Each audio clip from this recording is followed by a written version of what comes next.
जिए तो जिए कैसे बिन आपके, जिए तो जिए कैसे। शेर एक ही होता है, लेकिन जो बात कहनी होती है वो लाखों करोड़ों लोगों के दिलों की बात होती है। ना कजरे की धार, ना मोतियों के हार, ना कोई किया श्रृंगार फिर भी। तो डरते तो सभी थे। पंकज उधास को गाने में डरते सभी थे। फसलें कटी आई बैसाखी, तेरा आना रह गया बाकी।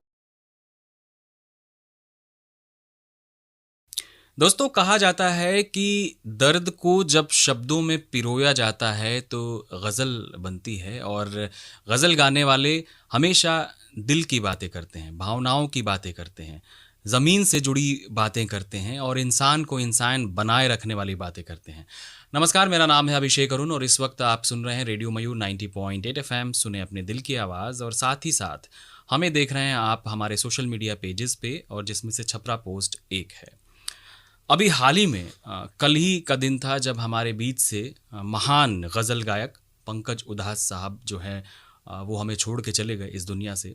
लेकिन अपने पीछे एक ऐसी विरासत छोड़ के लेके चले गए जो हमेशा हम सब के बीच में रहेगा और हमेशा हम लोगों के जहन में उनकी गाए हुए गज़लें रहेंगी, उनकी कही हुई बातें रहेंगी, या फिर वो यादें रहेंगी जो हम लोग बचपन से अब तक अपने दिलों में समेटे हुए हैं। आज हमारे स्टूडियो में एक ऐसे शख्स मौजूद हैं जो हमारे शहर के जाने माने कलाकार, गज़ल गायक और एक अच्छे व्यक्तित्व इनके पास हमेशा से रहा है, लोगों की बातें सुनने का, लोगों के साथ रहने का। और उनसे हम लोग पंकज उधास साहब से जुड़ी यादों के बारे में बातें करेंगे। हमारे साथ स्टूडियो में मौजूद हैं गौतम जी। सर, आपका बहुत बहुत स्वागत है स्टूडियो जी, में। बहुत बहुत धन्यवाद आपका। रेडियो मयूर का भी बहुत बहुत धन्यवाद। हमारे बीच में पंकज उधास साहब जो है वो अब नहीं रहे, और संगीत जगत में एक प्रकार से बहुत बड़ा लॉस इसे कह सकते हैं। और आपकी भी एक जर्नी रही है हमारे शहर में, और एक कलाकार, एक फनकार, एक गज़ल गायक के रूप में आपको लोगों ने जाना है, हम लोगों ने सुना है आपको। एक एक दौर वो रहा है जब छपरा शहर में भी गज़ल गायकी का एक ज़माना हुआ करता था, लोग सामने आके बहुत सारे प्रोग्राम्स में एक्टिव रहते थे। पंकज उधास साहब का जाना, इस पे हम लोग बातें करेंगे, उनकी यादों के भी बारे में बातें करेंगे। सबसे पहले जो हमारे नए श्रोता दर्शक हैं वो आपकी यात्रा को जानना चाहेंगे, कहाँ से शुरुआत हुई थी, एक छोटा सा परिचय यात्रा अगर आप बताना चाहें तो। देखिए, शुरुआत हुई थी 1992 से। हम्म। उसके पहले मैं स्कूलों में गाया करता था। अपने अपने स्कूल में जो साप्ताहिक कार्यक्रम होते थे उसमें मैं गाया करता था। हम्म। 1992 में एक कार्यक्रम हुआ था शहर में, और उस कार्यक्रम में मैंने शिरकत की थी हम्म। और लोगों ने मुझे मेरी गायकी को सराहा था। उसमें मैंने एक गज़ल गाई थी, हम्म। तो उस गज़ल को काफ़ी सराहना मिली थी और वो मेरा पहला पड़ाव था जहाँ से मैंने गज़ल की ओर रुख किया था अपना, हम्म। और वो अनवरत जारी रहा। फिल्म संगीत गायकी और गज़ल गायकी दोनों एक ही विधा है, हम्म। लेकिन गज़ल जो है मेरे हृदय के ज़्यादा करीब रहा है। हम्म। और आज भी मैं उन्हीं गानों को गाने की कोशिश करता हूँ जो लोगों के हृदय के करीब हो। हम्म। तो इस हिसाब से देखा जाए तो वो सफ़र, वो शुरुआत थी और वो आज भी जारी है। आप कैसे देखते हैं गज़ल को? अगर हम लोग समझाना चाहें तो किसी को, आपको अगर समझाना होगा तो गज़ल क्या है, कैसे हम लोग किसी को बता सकते हैं? क्योंकि आज का जनरेशन जिस तरफ, नए लड़के लड़की जिस संगीत में जा रहे हैं, गज़ल को कैसे समझें? गज़ल को अगर आप समझना चाहते हैं तो वो ये एक घटना है। हम्म। फिल्म संगीत में गज़ल गायकी जो है एक घटना है जो लाखों करोड़ों के साथ घटनाएं घटित होती हैं। शेर एक ही होता है, लेकिन जो बात कहनी होती है वो लाखों करोड़ों लोगों के दिलों की बात होती है। जी। जब हम फिल्म संगीत की बात करते हैं तो एक लड़का एक लड़की से अपनी बात कह रहा होता है, अपने जज्बात कह रहा होता है। लेकिन जब हम गज़ल की दुनिया में प्रवेश करते हैं तो एक शायर करोड़ों लोगों की भावनाओं को एक ही पंक्ति में पिरो के रख देता है, और वो जो गज़ल सिंगर होते हैं वो जब उसको सुरों में पिरो कर हमारे सामने परोसते हैं तो करोड़ों दिलों की धड़कनें एक बार कह उठती हैं, आह, ये तो मेरे ही दिल की आवाज़ है। तो इसकी सूक्ष्मता जो है और इसका असर अगर आपको देखना है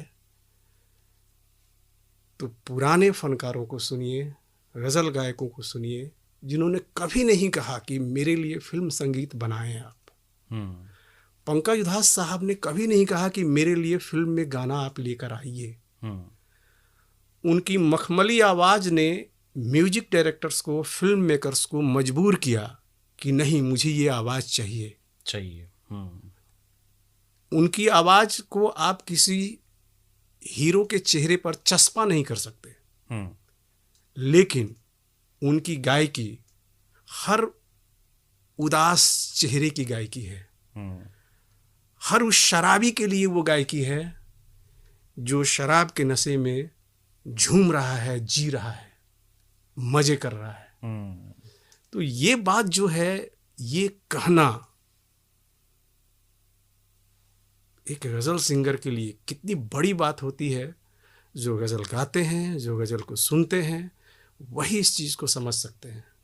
पंकज उधास साहब हमारे बीच में अभी नहीं है, और आप जब गज़ल गाते रहे हैं शुरुआती दौर में, उस समय आप कैसे देखते थे पंकज उधास साहब को, और उनसे जुड़ी कुछ अगर यादें हों तो शेयर करिए। देखिए, ये एक इत्तेफाक है। मेरे जहन में हमेशा एक बात हमेशा से रही। बचपन से मैं रेडियो से चिपका रहने वाला व्यक्ति था। मैं स्कूल में पढ़ता था, फिर भी तब भी मैं रेडियो से चिपका रहता था। मुझे याद है कि एक बार भूकंप आया था, सारे लोग अपने आप को लेके भागे थे और मैं रेडियो लेके नीचे उतरा था, क्योंकि मैं उसके बगैर नहीं रहना चाहता था। और जब भी रेडियो सिलोन की बात आती है, अमीन सयानी साहब जब हमारे बीच नहीं रहे, अभी एक हफ्ता पहले ही गए हैं, जब भी उनका जिक्र जहन में, मेरे अपने जहन में जब भी अमीन सयानी की याद आती थी मुझे, तो मुझे पंकज उधास जरूर याद आते थे। ये भी एक इत्तेफाक ही नहीं, ये एक इतिहास है कि जिस दौर में फिल्मी संगीत अपने चरम पे हुआ करता था, मेलोडी हो या किसी भी तरह का फिल्म संगीत हो, उस दौर में भी पंकज उधास साहब की एक गज़ल ने बिना का गीत माला में धूम मचा रखा था। उस गज़ल ने, वो कौन सी गज़ल थी, कुछ अगर याद हो तो? जिस दिन से जुदा वो हमसे हुए, इस दिल ने धड़कना छोड़ दिया। हमारे दौर के लाखों करोड़ों युवा इस गज़ल को सुनने के बाद दीवानावार प्यार किया। इस गज़ल को उन्होंने बेइंतहा प्यार मिला उस दौर में इस गज़ल को। और ये बिना का गीत माला में फिल्म से अलग हट के प्रवेश पाने वाली मेरे हिसाब से पहली गज़ल थी, जो कि किसी एल्बम से लेकर बिना का गीत माला तक का सफ़र उसने तय किया था। क्योंकि बिना का गीत माला जो है वो सिर्फ और सिर्फ फिल्मी गीतों के लिए ही वो श्रृंखला हुआ करती थी, और उसी के पैरामीटर पर उसका उतार चढ़ाव, किस पायदान पर कौन सा गीत है, पिछले हफ्ते कौन सा गीत पहले पायदान पर रहा, 1 से लेके 30 पायदान तक हुआ करता था उसमें। और मुझे याद है कि ये गज़ल जो है हमेशा 1-2 कई सप्ताह तक ट्रेंड में रहा था। आपने अमीन सयानी और पंकज उधास साहब का जो संयोग था उसकी बातें की हैं आपने, और अभी हमारे बीच में वो भी नहीं रहे, और हमें कल ही पंकज उधास साहब ने भी हमें वो दुनिया छोड़ के चले गए। तो एक बड़ा लॉस हुआ संगीत जगत में, और कई सारे ऐसे नए युवा साथी हैं जो संगीत सीखना चाहते हैं आजकल के ज़माने में, और लेकिन उन्हें कुछ रास्ता नहीं मिल पाता है कि हम कैसे शुरुआत करें, क्या सीखें, क्लासिकल की तरफ जाएं कि मतलब सुगम संगीत की तरफ जाएं, गज़ल कैसे कहाँ पे सीखें, तो इन सब नए लोगों के लिए क्या मैसेज देना चाहेंगे? देखिए, संगीत अगर सीखना है और इस क्षेत्र में यदि आप अपना कैरियर बनाना चाहते हैं तो शुरुआत तो आपको क्लासिकल से ही करना होगा।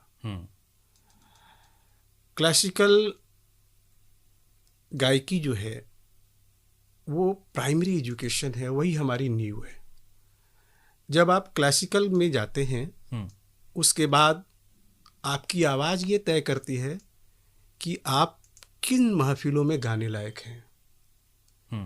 क्योंकि क्लासिकल सिंगर, गज़ल सिंगर, फिल्म संगीत, ये सभी एक ही स्रोत से निकले हुए हैं। इनको आप अलग नहीं कर सकते। इन सारा स्वर ही है। अब ये आपकी आवाज़ पे डिपेंड करता है कि आप किस ऊंचाई पर जाना चाहते हैं और आपकी आवाज़ ईश्वर ने किस गायकी के लिए बनाई है। तो सबसे पहली प्राथमिकता होनी चाहिए एक अच्छे गुरु की तलाश। उनसे आप शिक्षा ग्रहण करें, गुरु का कहना माने, गुरु के आदेश को सिरोधार्य करें। गुरु आपको निश्चित तौर पे ये रास्ता दिखा देते हैं कि बेटे आप जो है भजन गाएंगे, या आपकी आवाज़ गज़ल गायकी के लिए है, या आपकी आवाज़ फिल्म संगीत के लिए है। तो सबसे पहली प्राथमिकता यही होनी चाहिए कि आप किसी अच्छे इंस्टीट्यूट को ज्वाइन करें, किसी अच्छे गुरु की तलाश करें, और जब तलाश पूरी हो जाए तो पूरे भक्ति भाव से उस गुरु के शरण में चले जाएं। आपकी पसंदीदा कुछ गज़लें जो पंकज साहब की हो? कुछ गज़लें नहीं, पंकज उधास को सुनना अपने आप में मैं कह सकता हूँ कि उनको गाना ठीक है, पंकज उधास सर को सब कोई नहीं गा सकता है, लेकिन सुनना, कोई ऐसा व्यक्ति हिंदुस्तान में नहीं है जो ये कहे कि मुझे पंकज उधास साहब की गज़लें पसंद नहीं है। इसलिए पंकज उधास को बांध के नहीं रखा जा सकता कि उनकी यही गज़ल जो है या उनका यही गीत जो है, उनकी ये नज़्म जो है, ये मेरा फेवरेट है। चूँकि उनकी आवाज़, उनकी गायकी का मैं कायल रहा हूँ। मैंने कभी उनको गाया नहीं है, लेकिन बेइंतहा सुना है। आप किन्हें गाते थे? ज़्यादातर मैं जगजीत सिंह को गाता था। ऑन स्टेज भी मैं जगजीत सिंह को ही गाना पसंद करता था, और आज भी मैं जगजीत सिंह को ही गाना ज़्यादा पसंद करता हूँ। लेकिन जब बात सुनने की आती है तो जगजीत सिंह से कम मैं पंकज उधास साहब को भी नहीं सुनता हूँ, दोनों को बराबर सुनता हूँ। क्योंकि पंकज उधास साहब की जो आवाज़, और आवाज़ में जो सादगी है, जो शुद्धता है, और जो दर्द है, आप यकीन कीजिए हमारे दौर में जब वो फिल्म आई थी नाम, मेरे घर का कोई व्यक्ति विदेश में नहीं था। मेरा कोई जानने वाला व्यक्ति विदेश में नहीं था। फिल्म की कथा, पटकथा इतनी सशक्त थी कि फिल्म देखने के दौरान ये लग रहा था कि हाँ, इस व्यक्ति के साथ कुछ अलग घटित हो रहा है जो कि तकलीफ देह है। लेकिन फिल्म की कहानी अगर उस तकलीफ को बयां करती या उस घटना को बयां करती तो शायद वो फिल्म 6 घंटे की बनानी पड़ती। लेकिन पंकज उधास की एक गज़ल ने उस 3 घंटे की फिल्म को 5 मिनट में कह डाला था। चिट्ठी आई है, और उसी फिल्मी गीत से उनको, और वो उनकी पहला फिल्म का गाना था जो सुपर डुपर हिट रहा। और आप यकीन जानिए, थिएटर में उस समय भीड़ हुआ करती थी। अगर 1000 की कैपेसिटी है थिएटर की, तो 500 लोग वापस जाया करते थे कि टिकट नहीं मिला। और जब ये गाना पर्दे पर आता था तो क्रूर से क्रूर व्यक्ति उस समय अपने दौर का, या जो व्यक्ति ये कहता हो कि मैं रो नहीं सकता, मुझे कोई चीज़ पिघला नहीं सकती, वो भी रो देता था। जैसे ही पंकज उधास साहब की ये गज़ल, ये गीत फिल्मी पर्दे पर आता था, लोग अपने आंसू नहीं रोक पाते थे। मैं भी रोया था।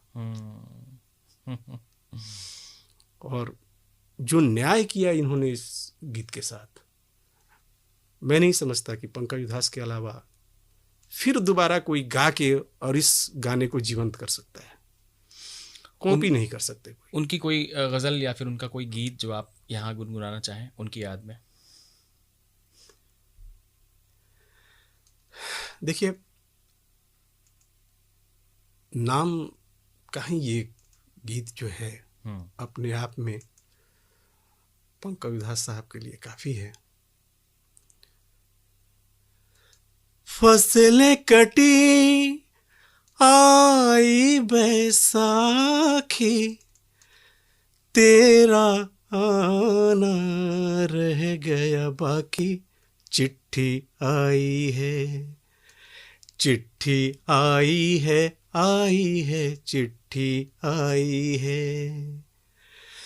बड़े दिनों के बाद हम बेवतनों को याद, बड़े दिनों के बाद हम बेवतनों को याद।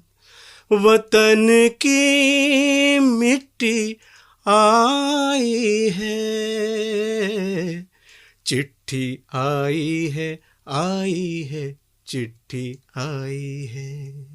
क्या बात है। वाकई ये गीत आज भी हम सब सुनते हैं छपरा, तो ऐसा लगता है कि मानो बहुत सारी भावनाएं जो अपने अंदर पड़ी हुई हैं सालों से, वो शायद बाहर आ जाएंगी। और पहले गीत के बोल भी बड़े सॉलिड लिखे जाते थे, और बहुत ऐसी बातें हुई हैं गीतों के माध्यम से जो शायद हम लोग आज की फिल्मों में नहीं कह पा रहे हैं, और आज की फिल्मों में वो सब गीत भी नहीं आ रहे हैं। फिल्मों में उनके कुछ लोकप्रिय गीत जो आपको अच्छे लगे, कुछ ऐसे गीत जैसे मोहरा फिल्म में उनकी गीत आई थी ना कजरे की धार, इससे ये विशुद्ध हिंदी का गीत है, इसमें एक भी उर्दू लफ्ज़ का प्रयोग नहीं है। और क्या न्याय किया है उन्होंने।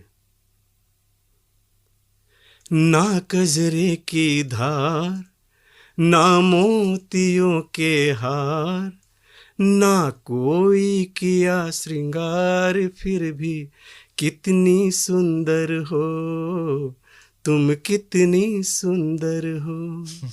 क्या बात है। ये सब गीत आजकल अगर शुद्ध हिंदी में ये लिख दिया प्रणय जाए। गीत है। तो फिर एक जगह उन्होंने ये भी कहा है, दीवारों से क्या बात है। मिलकर रोना अच्छा लगता है, हम भी पागल हो जाएंगे, वाह, ऐसा लगता है। क्या बात है।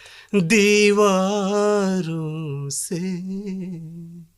बहुत बढ़िया। और मुझे कुछ पुराने 90s के दौर याद आ रहे हैं अभी, और यही कारण था छपरा जो भी हमें देख और सुन रहे हैं इस वक्त की।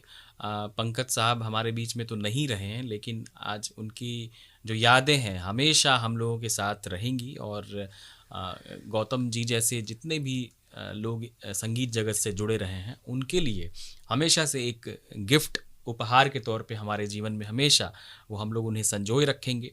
एक मेरी तरफ से मेरा जो पसंदीदा गीत है उनका, वो हम आपसे ही सुनना चाहते हैं, क्योंकि ये जो फिल्म आई थी सलमान खान, संजय दत्त और माधुरी दीक्षित की, साजन, जिए तो जिए कैसे। क्या बात है। तो इसमें देखिए, इस गाने को 3 सिंगर्स ने गाए। हाँ, लेकिन जिस अंदाज में पंकज उधास साहब ने गाया है, क्या गाया है। जिए तो जिए कैसे बिन आपके, जिए तो जिए कैसे हाय बिन आपके। वाह, लगता नहीं दिल कहीं बिन आपके क्या बात है। जिए तो जिए कैसे, हाय बिन आपके। बहुत खूब। और मुझे वो पुरानी बातें, वो सब फिल्में जो हम लोग बचपन में देखा करते थे, वो सारी चीज़ें मेरे आंखों के सामने दौड़ने लगी अभी इनकी गज़लों को सुन के, इनके गीतों को सुन के। कुछ और बातें जो पंकज साहब से जुड़ी हों, कुछ यादें जो आप, सिंगर्स के बीच में बहुत सारी कहानियाँ चलती रहती हैं, तो वैसा कोई वाक़या अगर आपको कुछ याद हो पंकज साहब से जुड़ा तो वो हमसे शेयर कर सकते हैं। देखिए, जब हम लोग कार्यक्रम किया करते थे तो छपरा में बहुत सारे सिंगर्स थे। गज़ल सिंगर्स कौन कौन हाँ, थे? गज़ल सिंगर्स में एक फीमेल में नीतू जायसवाल थी, बहुत अच्छी आवाज़ थी उनकी। अब आज भी बहुत अच्छा गाती हैं। जेंट्स में सुनील नाम का एक लड़का था जो हम लोगों के साथ ही थे, सुनील सेठ। फिर हमारे एक मित्र हैं जो म्यूजिक डायरेक्टर हैं, आज भी गज़ल उनकी, जिसको कहा जाए कि गज़ल के बगैर वो नहीं रह सकते हैं, विजयानंद वर्मा जी। विजय वर्मा जी। हाँ, विजय वर्मा जी। उसके अलावा कृष्ण मेनन भी है। आवाज़, क्या आवाज़ है उनकी। उसके अलावा कुछ और लोग थे जिनका नाम मैं शायद अब भूल रहा हूँ, लेकिन ये हम लोग, इतने लोग तो थे ही जो गज़ल को इस शहर में स्थापित करने के लिए दिन रात लगे रहते थे। तो उस समय भी जब बात आती थी कि भाई गज़ल का कार्यक्रम करना है, पंकज उधास को कौन गाएगा, तो कोई हाथ लगाने की कोशिश नहीं करता था। और फिर कहता था कि भाई देखो, अगर एक भी मैखाने का गीत अगर कार्यक्रम में गा दिया, उसके बाद कोई जम नहीं पाएगा। तो इसलिए हम लोग पंकज उधास सर को ना बैठकी में तो जरूर गाया करते थे आपस में बैठ के, लेकिन ऑन स्टेज जो है कि अगर पब्लिक ने डिमांड कर दिया कि पंकज उधास की ये गज़ल आपको सुनानी है, तो उस समय पता चलता, उस समय लगता था कि भाई मेरा कैरियर दाव पर लग जाएगा। या विजय आनंद साहब ये सोचते थे कि भाई मेरा कैरियर दाव पर लग जाएगा। उस समय जो हमारा कैरियर था, कैरियर कुछ नहीं था, मतलब जो उस समय हम लोग सोचते थे कि हम ये गाएंगे तो ज़्यादा लोगों को पसंद आएगा, परफॉर्मेंस को लेके, तो डरते तो सभी थे। पंकज उधास को गाने में डरते सभी थे, क्योंकि उनकी आवाज़, उनकी गायकी जो थी और उनका जो गज़ल का सिलेक्शन था वो मास के लिए था। और अगर उन्होंने दर्द भी परोसा है तो पूरे, मतलब लाखों करोड़ों के लिए परोसा है। और अगर झुमाया भी है तो मैं नहीं समझता कि दुनिया का कोई भी हिंदी समझने वाला शराबी व्यक्ति जो शराब पीता हो और जो नशे में कुछ देर के लिए भी रहा हो, तो उसे पंकज उधास नहीं याद आएंगे। हिंदी भाषी जहाँ भी हैं, अगर वो शराब पीते हैं तो निश्चित जानिए कि पंकज उधास उनके जहन में हमेशा जिंदा रहेंगे। जो उनका एक अलग ही जॉनर था, वो जाम, शराब, बिल्कुल। और वो बड़ी कायदे से उन्होंने अपनी बात कही है। वैसा कोई गीत, गज़ल आपको नहीं, मुझे याद नहीं है, लेकिन मैं बता रहा हूँ कि जाम हो, मैखाना हो, शराब हो, जिस करीने से उन्होंने परोसा है गज़ल गायकी में, फिल्म संगीत में वैसा नहीं हो पाया है। सुन के ही नशा हो जाता था। सुन के नशा ही नहीं होता था। अगर महफिल बैठी है, जाम से जाम छलकाए जा रहे हैं, तो पंकज उधास के गीतों के बगैर होना नहीं हो चाहिए। सकते। हाँ, नहीं वहाँ पे होना चाहिए। ठीक है ना। तो ये बात तो उन्होंने तय की, कि ये बात तो उन्होंने साबित की कि मैं खाना जो है, ठीक है, और गज़ल गायकी, ये दोनों एक दूसरे के पूरक हो सकते हैं और कायदे से हो सकते हैं और शालीनता के साथ हो सकते हैं। उस ज़माने में जब आप लोग एक्टिव रहे हैं छपरा में, तो गज़ल से रिलेटेड मतलब आयोजन होते ही होंगे। बिल्कुल। और कुछ ऐसा यादगार कोई आयोजन जो सिर्फ गज़लों के लिए हो, और उसमें कौन कौन लोगों ने पार्टिसिपेट किया था, इस तरह का कुछ अनुभव? हम लोगों ने गज़ल संध्या की थी, शाम गज़ल किया था हम लोगों ने ब्रज किशोर किंडरगार्टन में। उस दौर में मैं था और विजय आनंद जी थे, कृष्ण मेनन भैया थे, और उस समय की कुछ और जो हमारे प्रारंभिक गुरु जी रहे हैं, श्री ओम प्रकाश मिश्रा जी, तो उनकी कुछ शिष्याएँ थीं, जिसमें एक ध्रुवा राय भी थी। तो ये लोग भी काफ़ी मेहनत किया था इन लोगों ने। और सभी अपने हम लोग, मुझे ये मेरा ये मानना है कि कुछ लोग सफल हुए हैं, कुछ लोग सफल नहीं हो पाए हैं, लेकिन संगीत हमारे दौर में जितने लोगों के जहन में था या जितने लोग उस दौरान संगीत के साथ जुड़े हुए थे वो आज भी जी रहे हैं उसमें। और हमारे लिए यही सुकून है कि संगीत आज भी मेरे दिल में है, मेरे मन में है, और हम ये तो मरते दम तक रहेगा। तो श्रोताओं, उम्मीद है आज का एपिसोड आपको बहुत पसंद आया होगा। और पंकज उधास साहब जो कल ही हम सबको छोड़ के चले गए हैं, तो उनसे जुड़ी हम लोगों ने यादें उनकी शेयर की, कुछ गीत भी सुने। और गौतम जी हमारे स्टूडियो में आए, इनसे हम लोगों ने इनकी आवाज़ में पंकज जी के गाने सुने, काफ़ी अच्छा लगा। और मुझे लगता है कि इन्हें भी बहुत अच्छा लगा होगा। बिल्कुल बिल्कुल। तो आज का हमारा एपिसोड जो है इन्हीं के ऊपर बेस्ड था, पंकज उधास साहब के ऊपर, उनके जीवन के ऊपर आधारित था। बहुत सारी बातें हम लोग और भी कर सकते थे, लेकिन समय की कमी है और हमें भी एक लिमिटेड समय में आपको बहुत सारी चीज़ों के ऊपर बातें करनी होती हैं। तो अब आप हमारे स्टूडियो में आए, रेडियो मयूर के साथ इतनी अच्छी अच्छी बातें आपने शेयर की, अपने अनुभव, अपनी यादें, सब कुछ हमसे साझा किया, इसके लिए बहुत बहुत धन्यवाद। आपका भी बहुत बहुत धन्यवाद। अंत में बस इतना ही कहूँगा, उदास कर गए पंकज उधास साहब। उदास कर गए पंकज जी। और इन्हीं शब्दों के साथ अब हम लोग मिलेंगे किसी अन्य एपिसोड में अन्य अतिथि के साथ। तब तक आप उन्हें सुनते रहिए, हमेशा की तरह उन्हें गुनगुनाते रहिए। और रेडियो मयूर हमेशा से आपके साथ है, हमेशा से उनके गाने आपके लिए बजाते रहेगा। सुनते रहिए रेडियो मयूर 90.8 FM, सुने अपनी दिल की आवाज़।